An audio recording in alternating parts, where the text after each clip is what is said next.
பழத்தோட்ட ஊழியங்கள், கர்த்தரருளின ஊழியங்கள். திராட்சை பழத்தோட்ட ஊழியங்கள், கர்த்தரருளின ஊழியங்கள். அவரில் நிலைத்திருந்து கனி கொடுப்போம், கர்த்தர் வாய்க்க செய்வார். அவரில் நிலைத்திருந்து கனி கொடுப்போம், கர்த்தர் வாய்க்க செய்வார். துதி உமக்கே, துதி உமக்கே, துதி உமக்கே என்றுமே என்றும். துதி உமக்கே, துதி உமக்கே, துதி உமக்கே என்றுமே என்றும். துதி உமக்கே என்றுமே என்றும். துதி உமக்கே என்றுமே.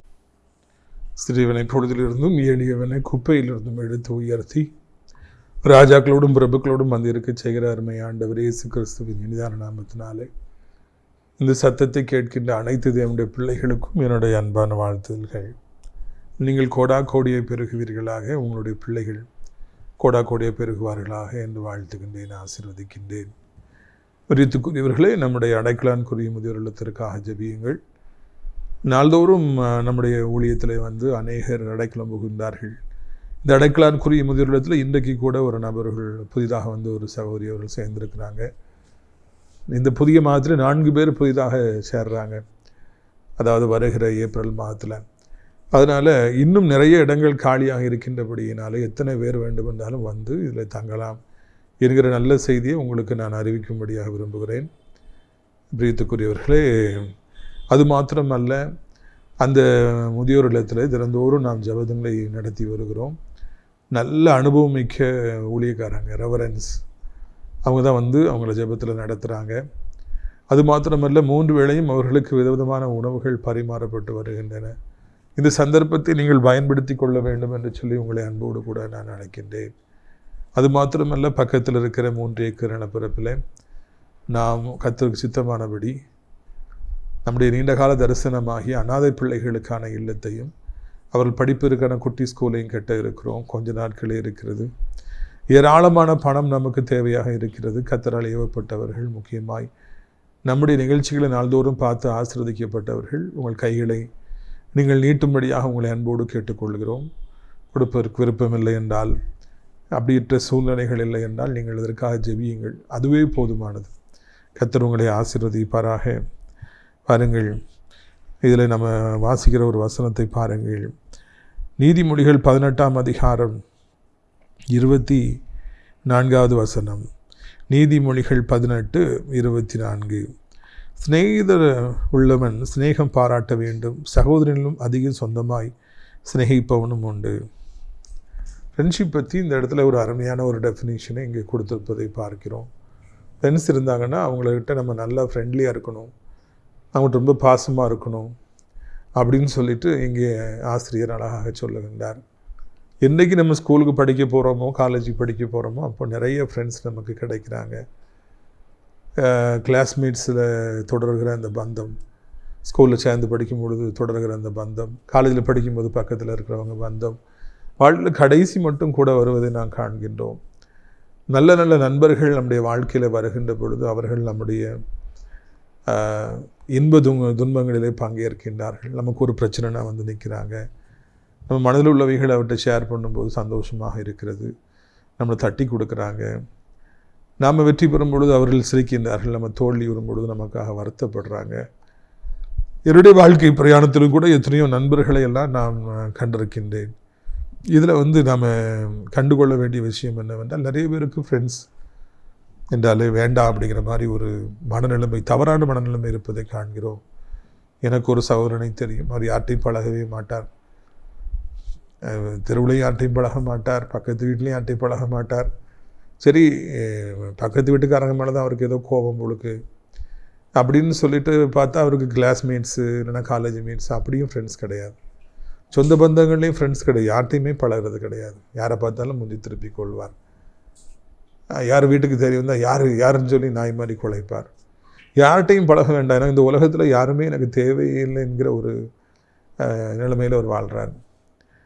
அப்போது அப்படிப்பட்ட நிலைமையில் அவருடைய பாட்டி மரித்து விட்டார்கள். தாத்தா பாட்டி மேலே அதிக அன்பான ஒரு நபர். அப்பொழுது அவர் விழுந்து அழுகின்றார். பாடியை எடுத்துகிட்டு சர்ச்சுக்கு போகிறாங்க. போயிட்டு கடல் தோட்டத்துக்கு போகணும். அன்றைக்கி அவர் கூட வருவதற்கு ஒரு நண்பர் கூட இல்லை. இவர் ஒழுங்காக பழகியிருந்தார் தானே யாராவது வந்து நிற்பாங்க. யோசித்து பாருங்கள். அந்த மனிதர் யார்கிட்டையும் சொந்தம் பாராட்டுறது கிடையாது, நட்பு பாராட்டுறது கிடையாது, யாரையும் பார்த்தா மூஞ்சி திருப்பிக்கிறது. அவர் தவறான ஒரு பாதையில் போகிறார் என்பதை நான் எத்தனையோ வருடங்களாக நான் கவனித்து வருகிறேன். இனியும் அவர் திருந்துவதற்கான வாய்ப்பு எதுவும் இருப்பது போல எனக்கு தோன்றவில்லை. இனியும் அவர் திருந்த போவதும் இல்லை. கடைசி வரைக்கும் அவர் இப்படி தான் இருக்க போகிறார். கடைசி வரைக்கும் அவருடைய வாழ்க்கையில் எந்த ஒரு நண்பனும் அவருக்கு கிடைக்கப் போவதில்லை. அதை குறித்து அவர் கவலைப்பட போவதும் இல்லை என்று நான் நினைக்கின்றேன். எழுத்துக்குரியவர்களே, இல்லை, நம்முடைய வாழ்க்கையில் நம் நட்பு பாராட்ட வேண்டும். கர்த்தர் நமக்கு யாரை நண்பர்களாய் தந்திருக்கிறார்களோ, நம்ம வாழ்க்கை பாதையில் நட்பை செலக்ட் பண்ணுறதுல முதல்ல கவனமாக இருக்கணும். அதுக்கு பிறகு அவர்கள் ஆவிக்குரிய நண்பர்களா அப்படிங்கிறத பார்க்கணும்.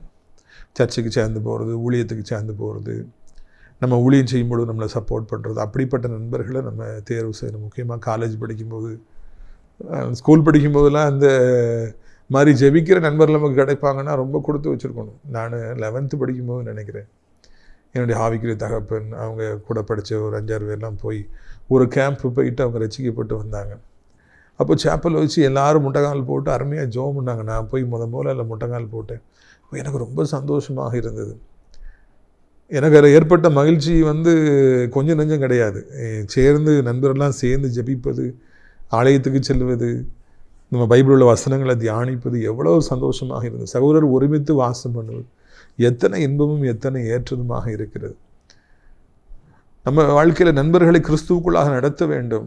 அவர்களை ஆலயத்திற்கு அழைத்து கொண்டு செல்ல வேண்டும். அவர்கள் சோர்ந்திருக்கும் பொழுது கர்த்தருடைய வார்த்தையை வைத்து அவர்களுக்கு ஆறுதல் சொல்லி அவர்களை பலப்படுத்த வேண்டும், சிறப்படுத்த வேண்டும்.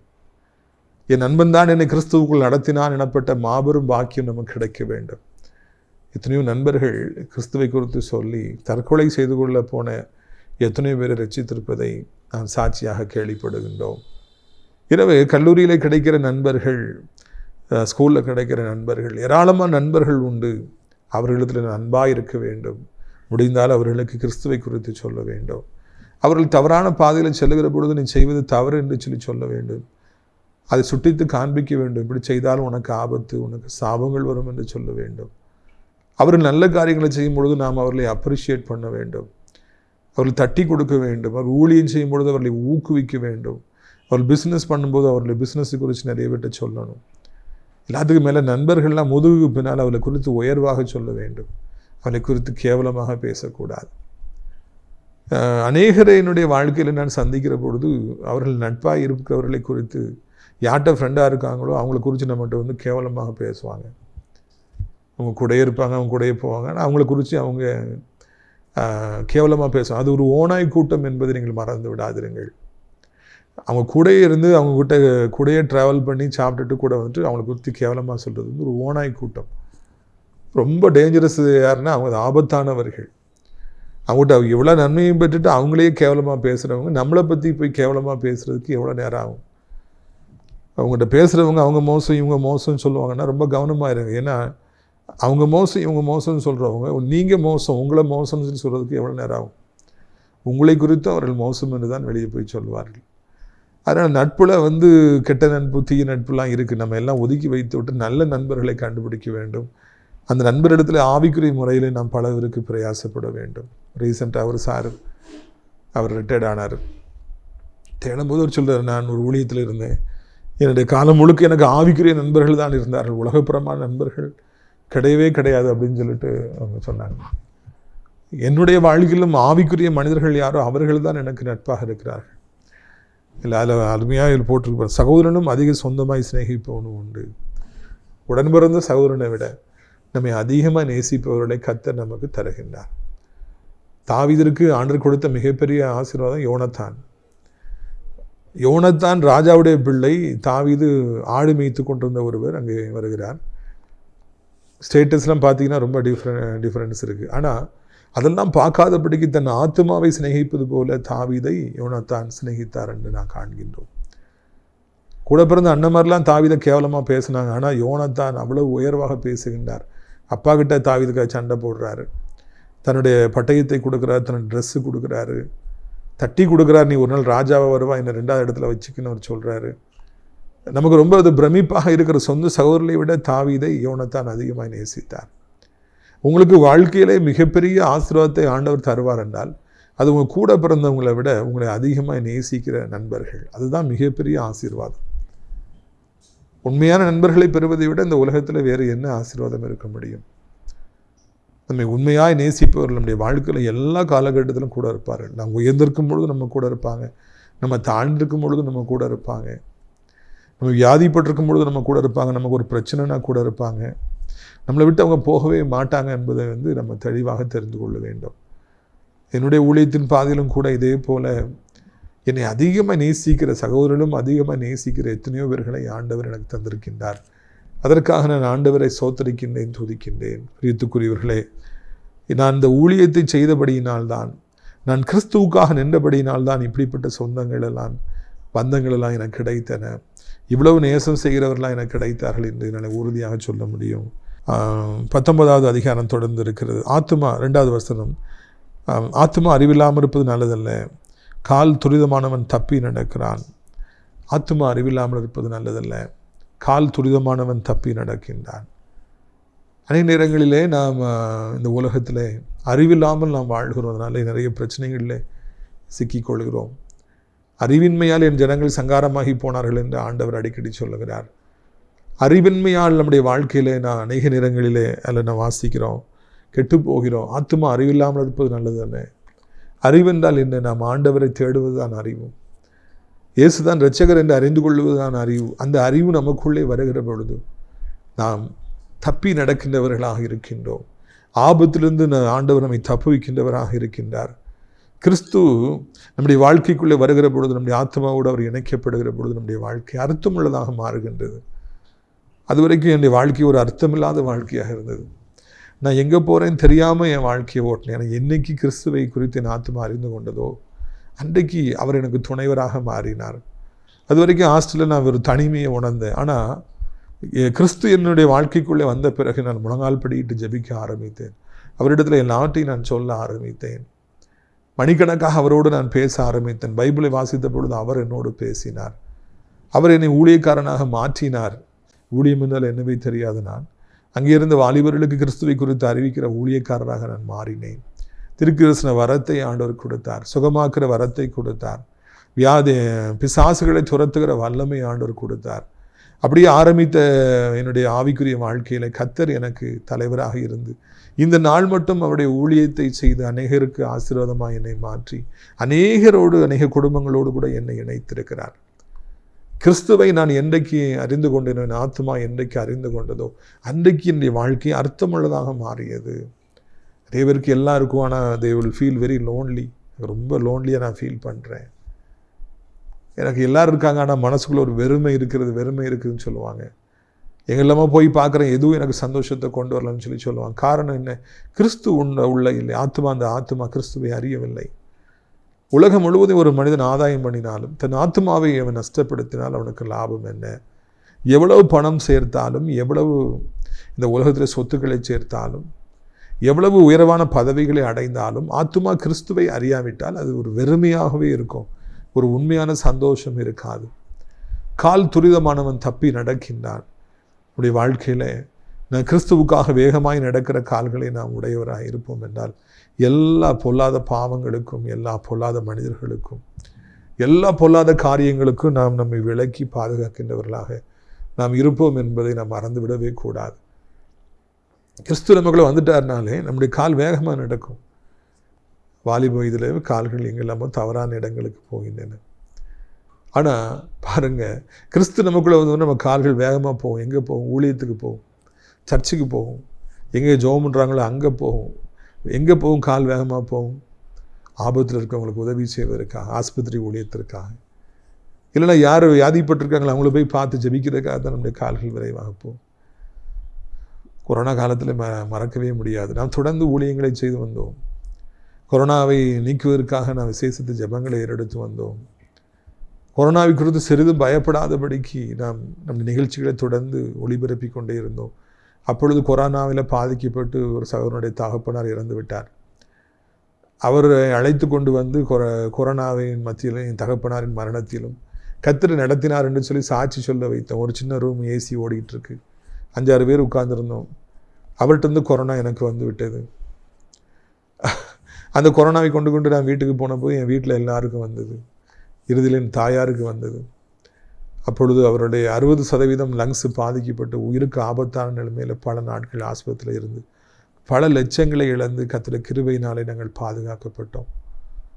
ஊழியம் செய்வதற்காக ஆண்டவருக்காக வேகமாக என் காலில் போனதுனால ஆபத்து வந்தது, பல லட்சம் போனது.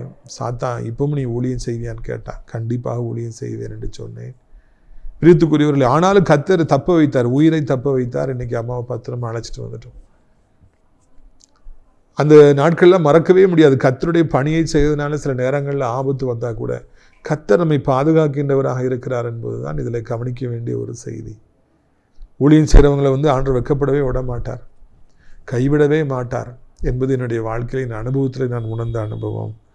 பாருங்கள், 3வது வசனம், மனுஷனுடைய மதியினம் அவன் வழியை தாறுமாறாக்கும் என்றாலும் அவன் மனம் கர்த்தருக்கு விரோதமாய் தாங்களடை. நிறைய பேர் முட்டாள்தனமாக தங்களுடைய வாழ்க்கையை கெடுத்து போடுறாங்க. மனுஷனுடைய மதியினம் வழியை தாறுமாறாக்கும். இந்த உலகத்தில் வாழ்கிறது கொஞ்ச காலம்தான், படிக்கிறது கொஞ்ச காலம்தான், சம்பாதிப்பதற்கு பலன் இருப்பது கொஞ்ச காலம்தான், அழகு நம்மிடத்தில் இருப்பதும் வாலிபம் நம்மிடத்தில் இருப்பதும் கொஞ்ச காலம் தான். அதுக்குள்ளே எதை செய்யணுமோ, எதை ஆதாயப்படுத்தணுமோ அதை ஆதாயப்படுத்திக்கணும். படிக்க வேண்டிய காலங்களில் படிக்கணும், வேலைக்கு போக வேண்டிய காலங்களில் வேலைக்கு போகணும்.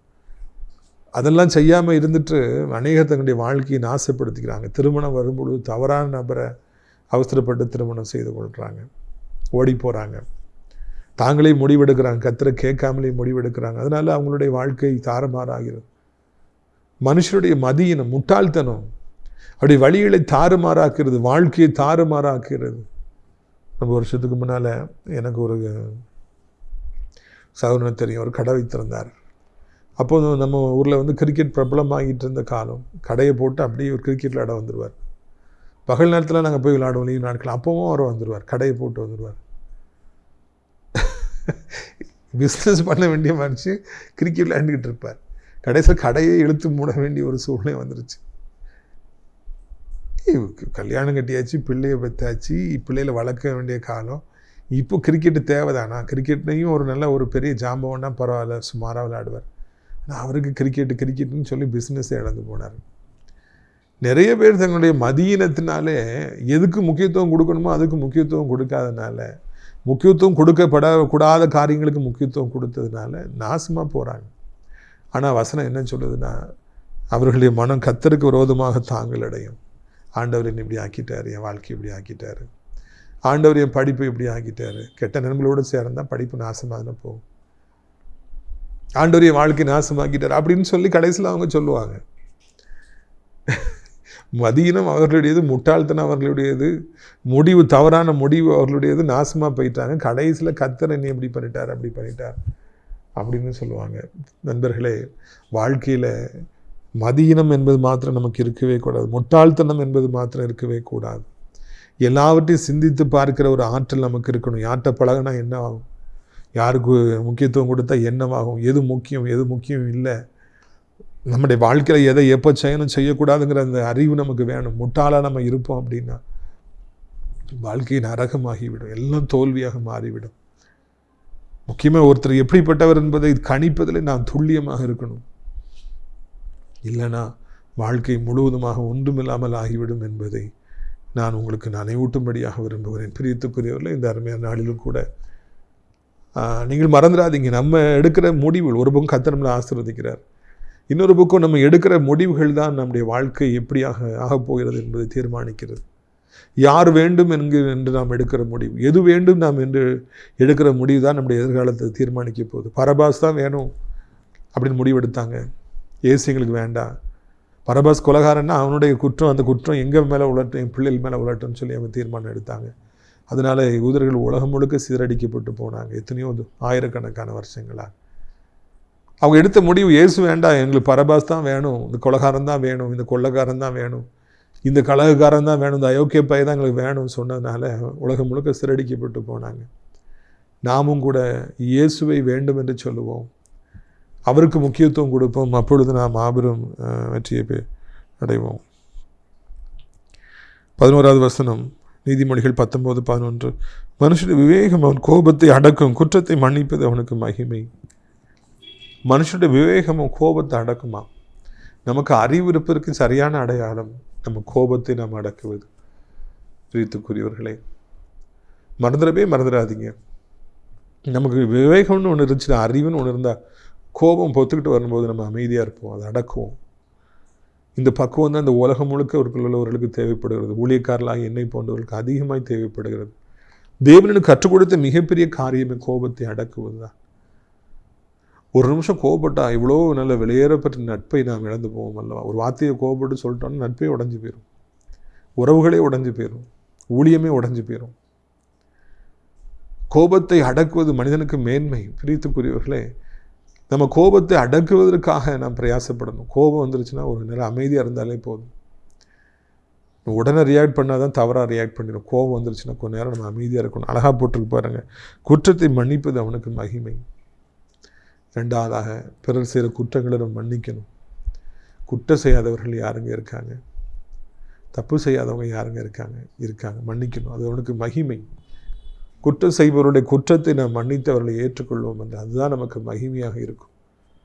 அம்மா, அப்பா, தம்பி, தங்கச்சி நிறைய தவறுகளை செய்யலாம், முட்டாள்தனமாக பேசலாம், முட்டாள்தனமாக நடந்து கொள்ளலாம். அதை மன்னிப்பது தான் அது மிக சிறந்தது என்று சொல்லி நான் நினைக்கிறேன். அந்த உறவுகள் அப்பொழுதுதான் நீடிக்கும். நம்ம அப்படி மன்னிக்காவிட்டால் அந்த உறவுகளை நாம் இழந்து போய்விடுவோம் என்பதை மறந்து போகவே கூடாது. வேலை பார்க்குற இடத்துல இவன் ஒரு கோபக்காரை, தெருவில் இவன் ஒரு பெரிய கோபக்காரி அப்படின்னு சொல்லி நம்மளை குறித்து யாரும் சொல்லக்கூடாதுங்க. அந்த அளவுக்கு நாம் கோபப்படாதவர்களாக இருக்க வேண்டும். சிலுவையில் இயேசு கோபப்படவே இல்லை. அவரை சிலுவையில் அடித்த பொழுது அவர் திட்டவில்லை, வையவில்லை, சபிக்கவில்லை, பொறுமையாய் ஆட்டுக்குட்டியை போல் இருந்தார்.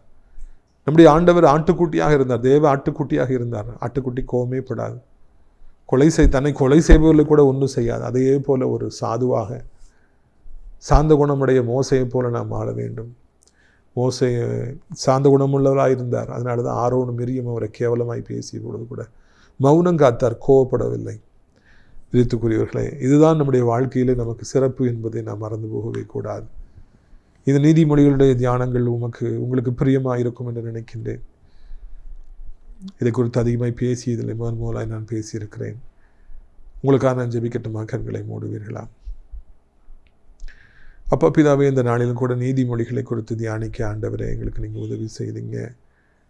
அப்பா, நமக்கு சோத்திரம் ஐயா. சகோதரர்கள் அதிகமாக எங்களை சொந்தமாக நேசிப்பவர்கள் உண்டு ஆண்டவரை. சிநேகங்கள் இருந்தால் அவங்கள்ட்ட போய் நாங்கள் ஃப்ரெண்ட்லியாக இருக்கணும், அவங்களுக்கு டைம் கொடுக்கணும், அவங்க கூட இருக்கணும், அவங்க இன்ப துன்பங்களை பங்கேற்கணும். கல்யாண வீடு இருந்தால் கல்யாண வீட்டுக்கு போகணும், துக்க வீடு இருந்தால் துக்க வீட்டுக்கு போகணும், உட்கார்ந்துருக்கணும். இதெல்லாம் எங்களுக்கு நீங்கள் சொல்லிக் கொடுக்குறீங்க. ஒரு தகப்பன் தன் பிள்ளைக்கு எல்லாவற்றையும் சொல்லிக் கொடுப்பது போல் நீங்கள் எங்களுக்கு எல்லாவற்றையும் சொல்லிக் கொடுக்குறவராக இருக்கிறீங்க. அதற்காக நன்றி அப்பா, அதற்காக நமக்கு சோத்திரம்ப்பா. இப்பொழுது கூட ஆண்டவரே, இந்த நாளிலும் கூட ராஜா, நாங்கள் ஆண்டவரை நண்பர்களை சம்பாதித்துக்கொள்ள எங்களுக்கு நீங்கள் உதவி செய்யுங்க. இந்த உலகத்தில் தனிமையாக இருப்பது, நண்பர்களை வேண்டாம் என்று சொல்லுவது சரியான மதியினம் என்று சொல்லி எங்களுக்கு நீங்கள் சொல்லிக் கொடுத்தீங்க. இப்போ நிறைய ஃப்ரெண்ட்ஸ் வேணும், ஆவிக்குரிய நண்பர்கள் வேணும், ஊழியத்துக்கு அழைத்து செல்கிற நண்பர்கள் வேணும், கிறிஸ்துவை குறித்து அறிவிக்கிற நண்பர்கள் வேண்டும். அதற்கு நீங்கள் தான் உதவி செய்ய வேணும். கர்த்தாவே, இந்த அருமையான நாளிலும் கூட இரட்சகா ஆண்டவரை சோத்திரமப்பா, நீங்கள் பலப்படுத்துங்க, நீங்கள் ஸ்திரப்படுத்துங்க, நீங்கள் ஆசீர்வதிங்க ஆண்டவரை. இந்த நாளிலும் கூட கர்த்தாவே சோத்திரிக்கிறோம், துதிக்கிறோம் ஐயா. ஆண்டவர், வியாதியஸ்தர்களுக்கு அதிக பாரத்தோடு ஜெபிக்கிறோம். என்ன வியாதியாக இருந்தாலும் இப்பொழுது நீக்கி அவர்களை சுகப்படுத்தி அவர்களை ஸ்திரப்படுத்தி அவர்களை தூக்கி நிறுத்த வேண்டும் என்று சொல்லி கெஞ்சிக்கிறோம். கண்ணீர் யாவையும் துடைக்க வேண்டும் என்று கெஞ்சிக்கிறோம். வானத்தையும் பூமியும் படைத்த கிறிஸ்துவுடைய நாமத்தினாலே ஆண்டவரே, இப்பொழுதே நம்முடைய வல்லமை புறப்பட்டு செல்வதாக, இப்பொழுதே நம்முடைய வல்லமை புறப்பட்டு செல்வதாக. ஓராபா கபான சந்தர துனியா ரக்கரா. புண்கள் மறையட்டும், கட்டிகள் மறையட்டும், வேதனைகள் மறையட்டும், செயல்படாமல் இருக்கிற அபயங்கள் செயல்படட்டும், நடக்க முடியாத நடக்கட்டும், தூங்க முடியாதவர்கள் தூங்கட்டும். ஆண்டவரை தோத்திரம், மரண பயங்கள், மரண கண்ணிகள் தெரித்து போகட்டும், பொல்லாத பிசாசின் கிரிகள் அழிந்து போகட்டும். இந்த பிள்ளைகள் எந்த நன்மை எதிர்பார்த்து காத்திருக்காங்களோ அவர்களுக்கு அந்த நன்மையை கொடுத்து அவர்களை வாழ வைக்க வேண்டும் என்று சொல்லி கெஞ்சுகிறோம். உங்களுடைய கிருபை தாங்கட்டும் ஐயா, அவருடைய இரக்கம் தாங்கட்டும் அப்பா. அவருடைய பிள்ளைகளுக்கு தேவையான எல்லா விதமான நன்மைகளையும் எல்லா விதமான ஆசீர்வாதங்களையும் கொடுத்து அவர்களை வாழ வைக்க வேண்டும் என்று கெஞ்சுகிறோம். தகப்பனே, இந்த நாளில் நம்முடைய பிள்ளைகளை பலப்படுத்தும், நம்முடைய பிள்ளைகளை பலப்படுத்தும், நம்முடைய பிள்ளைகளை ஸ்திரப்படுத்தும், நம்முடைய பிள்ளைகளை தூக்கி நிறுத்துங்கப்பா. அப்படி உள்ளத்தில் காணப்படுற விசாரங்களை மறக்க செய்யுங்க. கடன் பாரங்களை நீக்கி போடுங்க. கடன் பாரங்களை நீக்கி போடுங்க. வட்டி கடன்களை நீக்கி போடுங்க. நம்முடைய பிள்ளைகள் எதிர்பார்த்துருக்கிற நல்ல காரியங்கள் நடக்கட்டும். அவர் எதிர்பார்க்குற பணங்கள் வரட்டும். எதிர்பார்க்குற வேலை கிடைக்கட்டும். எதிர்பார்க்குற நல்ல காரியங்கள், திருமண காரியங்கள் நடக்கட்டும். குழந்தை செல்வம் கிடைக்கட்டும். உங்களுடைய பிள்ளைகளுடைய வாழ்க்கையில் தனிமையை மாற்றுங்கப்பா. துணைவராக இருந்து வழி நடத்துங்க. வயதானவர் கீழே விழுந்து விடாதபடி 2 கைகளால் ஏந்தி கொள்ளுங்க. வாலிபத்தின் பாவங்கள், மொபைல் ஃபோன், ஆண்டவரே பைக் அடிமைத்தனங்கள் நம்முடைய பிள்ளைகளை விடுவீங்கப்பா. எஸ்அப்பா, அறிந்திருக்கிற பிள்ளைகள் வளர்ந்து பெருகும்படியாய் செய்யுங்க. அனைவரையும் ஆசீர்வதிங்க. முக்கியமாக தேவனுடைய பிள்ளைகள், ஆலயங்கள், திருச்சபைகள், ஊழியக்காரர்கள், பாஸ்டர்ஸ் எல்லாரையும் ஆசீர்வதிங்க. நம்முடைய நிகழ்ச்சிகளை நாள்தோறும் பார்க்கிற, அறிமுகப்படுத்துகிற அநேக நல்ல உள்ளங்கள் உண்டு. காணிக்கையினால் தாங்குகிற ஒரு ஜபத்தினாலே தாங்குறது உண்டு. ஆசீர்வதிங்க. அடைக்கலான்குரிய முதியோரிடத்தில் தங்க அநேகர் உண்டு. அநேகர் அழைத்து கொண்டு வாருங்கப்பா. உடைய கிருபையினாலே மூடுங்கப்பா. உடைய இரக்கத்தினாலே மூடுங்க. எந்த விதத்தில் சத்துரு ஆண்டவரை எதையும் செய்யாதபடி ஆண்டவருடைய பிள்ளைகளை தீங்குக்கு விலக்கி பாதுகாத்துக் கொள்ளுங்க. மகிமைப்படுங்க. இயேசுவின் மூலம் ஜெபிக்கிறோம் நல்ல பிதாவே, ஆமென். என் ஆத்மாவை கர்த்தரை சோத்திரி, என் முழு உள்ளமே அவருடைய பரிசுத்த நாமத்தை சோத்திரி. என் ஆத்மாவை கர்த்தரை சோத்திரி, அவர் செய்த சகல உபகாரங்களை ஒரு பொழுது மறவாதே, ஆமென். உடைய கர்த்தராகிய இயேசு கிறிஸ்துவின் கிருபையும் பிதாவாகிய தேவனுடைய அன்பு பரிசுத்த அன்யோன்ய ஐக்கியமில்லாத பிரசன்னம் உங்கள் அனைவருடன் இன்றைக்கு சதா காலங்களில் நினைத்திருப்பதாக. அல்லேலூயா. உம்மாலாகாத காரியம் ஒன்றுமில்லை, உம்மாலாகாத காரியம் ஒன்றுமில்லை, உம்மாலாகாத காரியம் ஒன்றுமில்லை, எல்லாமே உம்மாலாகும். அல்லேலூயா. எல்லாமே உம்மாலாகும். ஆகும், எல்லாமாகும். உம்மாலே தான் எல்லாமாகும்.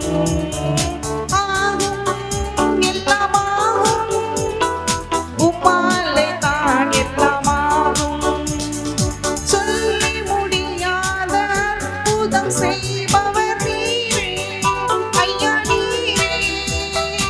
எண்ணி முடியாத அதிசயம் செய்பவர் நீரே ஐயா, நீரே. சொல்லி முடியாத அற்புதம் செய்பவர் நீரே ஐயா, நீரே. எண்ணி முடியாத அதிசயம் செய்பவர் நீரே ஐயா, நீரே.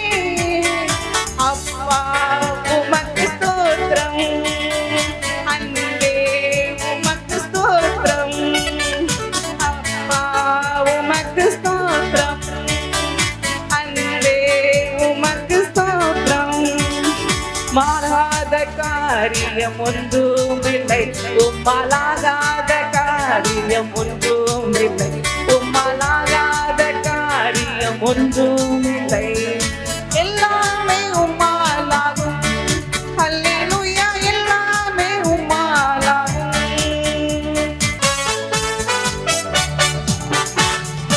எனக்கு குறித்ததை நிறைவேற்றி முடிப்பவர் நீரே ஐயா, நீரே. எனக்காக யாவையும் செய்து முடிப்பவர் நீரே ஐயா, நீரே. எனக்கு குறித்ததை நிறைவேற்றி முடிப்பவர் நீரே ஐயா, நீரே. எனக்காக யாவையும் செய்து முடிப்பவர் நீரே ஐயா, நீரே. அப்பா உமக்கு ஸ்தோத்திரம், அன்பே உமக்கு ஸ்தோத்திரம். அப்பா உமக்கு ஸ்தோத்திரம், அன்பே உமக்கு ஸ்தோத்திரம். உம்மாலாகாத காரியம் ஒன்றுமில்லை, உம்மாலாகாத காரியம் ஒன்றுமில்லை, உம்மாலாகாத காரியம் ஒன்றுமில்லை, எல்லாமே உம்மாலாகும். அல்லேலூயா. எல்லாமே உம்மாலாகும். வறண்ட நிலத்தை நீரூற்றாய் மாற்றுபவர் நீரே ஐயா, நீரே. ஆவாந்திர வெளியை தண்ணீராய் மாற்றுபவர் நீரே ஐயா, நீரே. வறண்ட நிலத்தை நீரூற்றாய் மாற்றுபவர் நீரே ஐயா, நீரே.